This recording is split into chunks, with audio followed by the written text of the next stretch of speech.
안녕하세요, 포쌤입니다. 이번 시간에는 전이금속의 전자 배치에 대해서 한번 공부해 보겠습니다. 전이금속 하면은 일반적으로 d 오비탈에 전자가 차는 아이들이고 우리가 전부 다 학습하기는 좀 그러니까 21번부터 30번까지의 전자 배치에 대해서 조금 집중적으로 공부를 해 보겠습니다. 21번부터 30번까지는 조금 솔직히 말하면 암기를 하고 있는 게 좋고, 그러면 그 친구들은 우리가 스티바크 망, 철, 코, 니, 구, 아 이렇게 외워주면 됩니다. 참고로 다른 건 다 전이금속인데 이 아연은 전이금속이 아닙니다. 이게 아연이 왜 전이금속이 아닌지는 조금 이따가 설명을 해보고, 자, 주기율표를 보면은 칼, 카, 요 다음부터 스칸듐부터 튀어나오거든. 그럼 칼슘의 전자 배치를 생각해보면 아르곤에다가 4s2 이렇게 채우는 전자 배치야.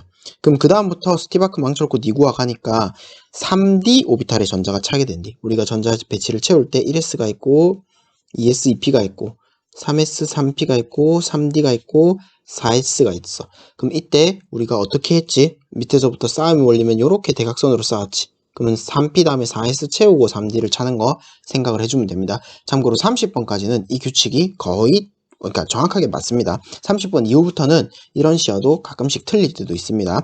자, 어쨌든 스티바크 망철코 니구아 이걸 이제 써보면은 아르곤 이 부분은 내가 생략할게요. 그러면 4s 둘에 얘는 3d 하나 이렇게 들어오게 돼. 그럼 d 하나부터 차는 거야.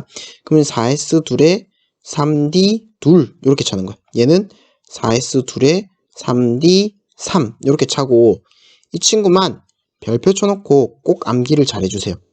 이 친구는 무슨 일이 벌어지냐면 느낌상 지금 규칙대로 가면 4s 둘에 3d4가 되어야 될 것 같은데 이렇게 전자 배치를 하지 않고 어떻게 배치를 하게 되냐면 4s1에 3d5 이렇게 전자 배치를 하게 된대. 이거에 대한 원인은 사실 설명이 뭐 정확하게 규명은 안 되는데, 아직도 안 돼 있는데 대충 설명을 하면 전자 배치가 사실 대칭적으로 배치가 되면 이때 에너지가 좀 안정한 경향이 있어. 그러면은 이걸 잘 쳐다보면 이렇게 배치된 애보단 이 친구가 훨씬 더 선호된다는 소리지. 선호된다. 이 정도만 받아들여도 괜찮을 거야. 그리고 얘는 이 규칙 때문에 우리가 예외라고 부르긴 하는데 예외라고 하기에는 민망할 정도로 어떤 시험에든 문제 잘 나오니까 좀 잘 기억을 해줘. 망간 같은 경우는 4s 둘에 3d 5 이렇게 되는 거 생각할 수 있습니다. 얘는 위에 게 아니고 이 친구가 맞다는 거 기억을 해놓으세요. 그 다음에 철 같은 경우는 4s 둘에 3d 6가 되고 얘는 4s 둘에 3d 7, 3d 8 여기까지만 써볼게. 그 다음에 이 친구도 별표를 쳐놓으세요.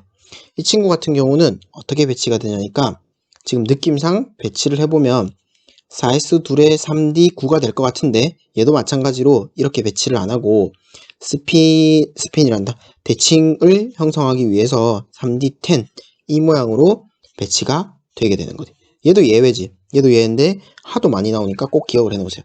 그럼 이 친구 같은 경우는 어떻게 된다? 4s 둘에 3d 10이 되는 거지. 그럼 여기서 우리가 이제 생각을 해야 되는 중요한 것들 조금만 정리를 해보면, 이 친구 같은 경우는 d 오비탈의 전자가 꽉 찼어. 그럼 d 오비탈의 성질 때문에 이 친구의 성질이 잘 결정되는 게 아니야. 그러다 보니까 얘를 d 오비탈에 차고 있는 애들 취급을 안 한대. 그래서 여기까지를 우리가 전이금속이라고 얘기하고 아연은 빼는 거 일단 첫 번째로 기억을 해줘. 자, 두 번째로 우리가 좀 기억해야 되는 게 이 예외 두 개. 너무 시험 같은데 잘 나오니까 기억을 해주고, 자, 전이금속 하면은 또 중요한 거, 이게 전자 배치였잖아. 그냥 전자 배치. 그러면 전이금속이 뭐가 될 때? 금속이 양이온이 될 때는 이제 한번 생각해 볼게. 전자 배치가 이렇게 위쪽처럼 됐던 이유는 3D의 에너지 준위가 여기 있으면 4S의 에너지 준위가 어디 있던 건데 아래쪽에 있었기 때문에 4S의 전자가 먼저 차고 위쪽에 이렇게 전자가 찼어. 이건 역전이 일어난 구간이었지. 이렇게 전자가 차게 되는데 뭐가 문제냐 하니까 얘가 양이온이 될 때는 얘 먼저 제거한대. 그럼 뭔가 이상하잖아. 에너지 준위가 여기가 분명히 낮은데 왜 여기를 먼저 제거하냐 이거대. 왜 여기를 먼저 제거하냐는 뭐 디테일한 얘기는 다음에 선생님이 좀 자세히 해주겠는데 일단 결론은 알아야 돼. 결론은 뭐냐? 양이온이 될 때 주양자수가 큰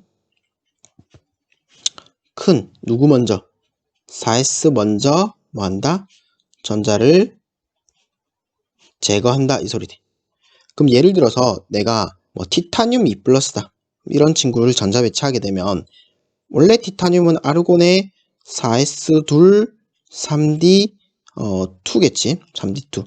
이게 원래 티타늄이었다 치면 이 티타늄이 2+가 되는 순간 누가 전자가 날아가냐면 이 친구 전자가 날아가. 이 친구 전자가 날아가고 그럼 아르곤에 뭐가 되는데 3d 둘의 전자 배치를 하게 된다. 이걸 좀 기억을 해주면 괜찮습니다. 참고로 이거는 선생님이 대략적으로만 설명해주면 자세한 거는 이제 뭐 수업 시간이나 현강에서 설명을 해줄 건데, 자, 에너지 준위가 양이온이 되는 순간 뭐가 바뀌냐면 주양자수가 커지게 된대. 그럼 이 주양자수가 커지게 되면 에너지 갭이 벌어지게 돼. 잘 생각해보면 E에는 마이너스 n제곱 g제곱 k 꼴을 따른다고 그냥 대충만 보면 이게 커지면 이게 커지잖아. 이런 일이 벌어지면 역전이 일어났던 게 잘 풀린대. 그러다 보니까 뭔 일이 벌어진다? 4S에 있는 전자를 먼저 제거하게 된다. 기억을 해두면 나쁘지 않을 거야. 자, 여기는 사실은 뭐 이렇게 단순하게 생각은 아니야. 엄청 복잡한 과정을 거쳐야 되는데 이 정도만 감각을 들고 있어도 괜찮을 거다. 이렇게 해서 21번부터 30번까지 전이금속에 대해서 공부를 해봤고, 30번 이후부터는 사실은 이제 되게 복잡해져. 되게 복잡해져서 예외가 이 밑에 있는 애들만 벌어지는 게 아니고 다른 애들도 중간중간에 예외 같은 게 막 생겨. 그러다 보니까 그런 애들은 시험에 내기가 조금 그래. 예외가 뭐 규칙이 막 클리어하고 이런 게 아니다 보니까. 자, 여기까지 해서 21번부터 30번까지 전자 배치와 그게 양이온이 될 때 전자 배치까지 한번 생각을 마무리해 봤습니다.